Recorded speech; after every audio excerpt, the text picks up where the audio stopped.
Umadsad sa gilid ng kalsada ang isang forward truck sa Tactac, Santa Fe, Nueva Vizcaya nitong January 26, 2026. Sa panayam ng Bomb Radyo Kawayan kay Police Lieutenant Lisa Agbayani, Deputy Chief of Police ng Santa Fe Police Station, sinabi niya na nawalan ng preno ang naturang truck na may kargang steel roofing sa palusong na bahagi ng kalsada dahilan upang ito ay bumangga sa barrier ng Department of Public Works and Highways sa DPWH at sa poste ng Novelco. Hindi naman nasaktan ang tsoper ng truck.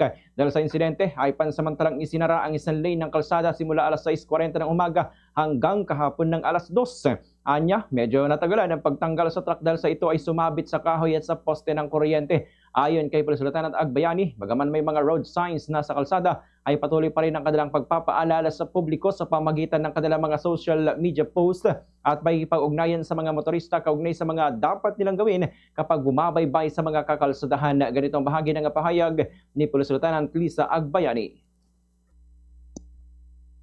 Bumabaybay po sa ating mga kalsada, siguraduhin po natin na kine-check po natin ng maigi ang ating mga sasakyan bago po tayo bumiyahe. Gumamit po tayo palagian ng seatbelt para po sa ating kaligtasan yan.